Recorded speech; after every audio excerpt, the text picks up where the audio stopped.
marketing as a foreign language. My name is Kellen Kautzman, but you probably already know that. Today we're going to be having a very special episode wherein we are going to be talking about the life of Reverend Dr. Martin Luther King. And we're going to connect two ideas. One is typically a pretty capitalist notion, and the other one is fairly spiritual. So we're going to attempt to bring these two things together in a respectful and coherent manner. Okay, so as an American, obviously I have been watching documentaries and been hearing and learning about Reverend Dr. Martin Luther King for many years. Shout out to Goitu in chat. Thank you, sir. Thanks for letting me know that you can hear me. Had a little technical issue earlier. Now,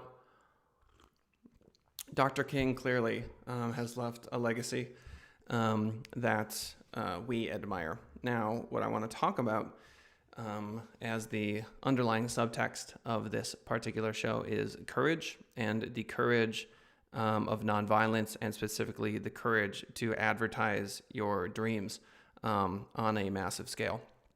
Now, obviously, when I use the word advertise, I mean it in the most fundamental, basic sense.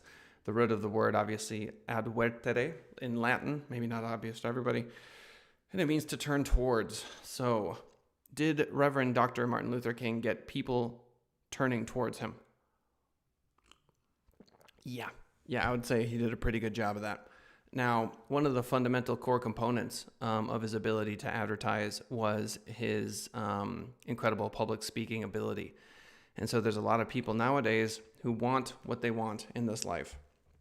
Now, I don't think that most folks are going to get a day named after them, obviously. I don't think Reverend Dr. Martin Luther King was your average person, obviously.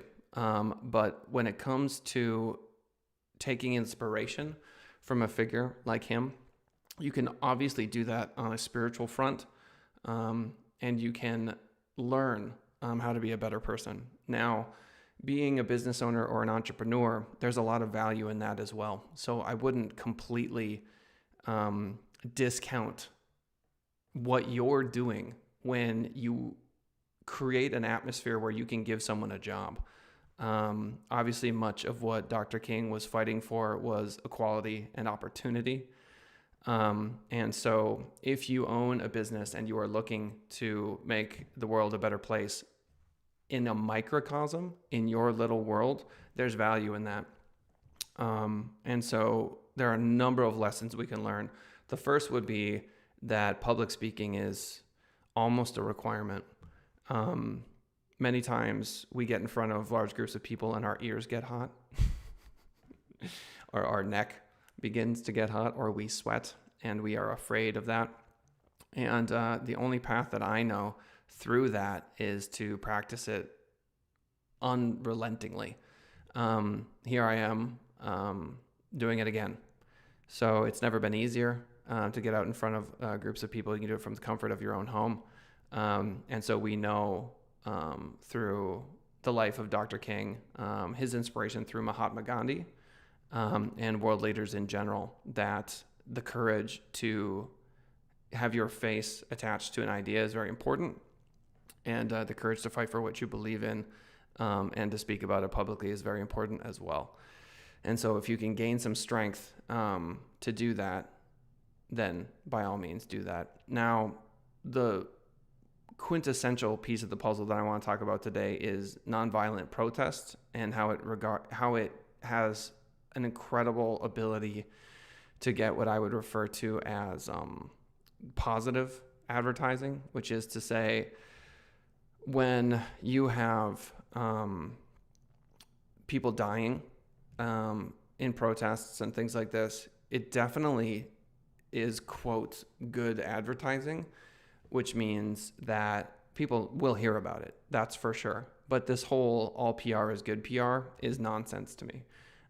If you own a company and someone, it's leaked that, your credit cards are all compromised, or your passwords are unprotected, or, there's some terrible thing about your company, technically it's PR. And so a lot of people would say, oh, all PR is good PR. No, it's not. It absolutely is not. I couldn't disagree with that more. And so, to King's credit, obviously, his nonviolent protest after nonviolent protest, on the heels of a lifetime of learning public speaking and community organization, led to a transformative change in an entire country and, dare I say, the world. And so, what does that mean to you in your personal life? Well, it means that at the end of the day, there are going to be opportunities for you to succeed, where the ethics are questionable. Now, we can make the argument that that sometimes people get away with things, and there's all this sort of moral gray area and that sort of thing. But, I feel like a lot of those things that start out morally gray quickly turn into just bad news over time. For a good example would be a lie by omission. So it's like, oh, I didn't lie to you, but I didn't tell you the truth. Same feeling at the end of the day. The recipient still hurts, and it's still not worth it. And so the equivalent of a nonviolent protest, in your ability to get you and yours known, would be something I've been talking about for many, many years, which is, how do you connect to a nonprofit? This is a great way to start. I've been on the board of the United Way of Southern Nevada Marketing Committee for many years. I'm connected to that community. I'll turn 37 this year, and so it's time for me to really start pushing this forward in a legitimate way. The time for excuses has ended, and I feel like that's true for many folks as well. I did some work with Green Our Planet, which is an incredible organization. Kim McQuarrie is I want to say 4-time Emmy Award-winning documentary filmmaker, and he started that particular nonprofit that builds gardens at schools, which is just incredible. The kids learn about growing plants and harvesting and selling them at a market. Couldn't be cooler. So that's another incredible nonprofit. So nonprofits obviously are nonviolent in nature, and they have this incredible ability to get people to start paying attention. Advertising is a fundamental, intrinsic human quality. When babies are born, the first thing they do is cry. That's their first advertisement, and they get all their needs met. So when you have an incredible, inspirational figure such as Dr. King, you end up with a societal advertisement. It's not as if the Black community wasn't painfully aware of the problems, and it wasn't as if the white community wasn't obviously aware of the problems of segregation. I was reading just this morning on Wikipedia that Dr. King, who grew up in the South, went to the North and was just completely shocked by the difference in the culture. He's like, I don't want to misquote him, but to paraphrase, he was saying things like, I can eat at the best restaurants, the white people are nice here. Just a complete and total culture shock, positive in nature, obviously. So if you want to channel the spirit of someone like Dr. King, you can obviously do that by way of your social impact in your life. You can gain courage. And you can also channel that spirit in moments where you're just looking after your family. You're just trying to do what's best. And you have to do something courageous in order to do that.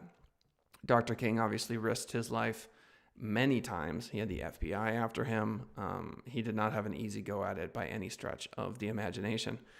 And so when we look at our lives and we look at what we're willing to sacrifice and the courage we need to do the right thing, from time to time, perhaps the spirit of Dr. King can resonate with you.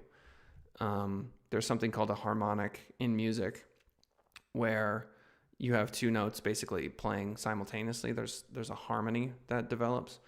And I feel like our understanding of inspirational figures, Mahatma Gandhi, was a figure that inspired Dr. King. And so that it's almost as if there's some sort of inspirational harmonic that happens. So perhaps in honor of Dr. King on this day, as you move forward, at least through the rest of the day, and if you're looking for courage, you can just imagine him walking through the streets. You can imagine what he must have felt like when he was delivering these speeches, because it's easy to look at an individual like Dr. King and go, oh, that's just who he is. That's just what he did. But I think it's a far stretch to think that he wasn't fully aware of the moment and not feeling it in every cell of his body. I've been public speaking for quite a while, and I always feel differently when I go up for a big speech. So imagine standing with the Lincoln Memorial behind you and delivering a speech that, of course, resonated throughout time. It literally has outlived his physical incarnation. And so if you are after being as influential, or even a tenth as influential in whatever your particular circle is, at the core of that, there is your ethics and who you are. So at a bare minimum, I believe that you want what's best for your family and you want them to be safe and happy. And so as you go to work and you do what you do in that space, courage is required, and you push forward similar, you could argue, to the path that Dr. King took, or at least we hope this way.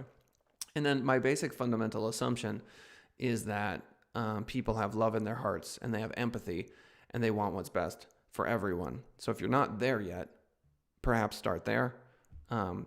You may have been wrong. There may have been, I'll put it to you this way, to put into a business context, because obviously this is a show about marketing and business and entrepreneurship. There are competitors out there, and the question is, do you just focus on the competitor? You focus on the rage you have for these other people. Are you angry at them? Are you upset with them? Do you use what they're doing to fuel you, or do you simply try to do the absolute best that you can, and then whatever they happen to be doing is just ancillary to what you're doing? Are you playing the game so you can play your best game, or are you just trying to beat them? Huge difference. Violence tends to stem from an inability to leave your body and empathize with the plight of another person. Why would you punch yourself? If you really identify with the person standing across from you, then why would you hurt them? Now, there's a big difference between two fighters mutually going into the ring because they know that that's the agreement. They both want this. So you could argue that there are combative and competitive situations. Capitalism is precisely this, where people agree to get into that state. But when it really comes to violence, I think Dr. King set the example. He set the example. I could not more love the idea of nonviolent protest. I am so impressed because when you look at his life in Wikipedia, it says he was whipped by his father.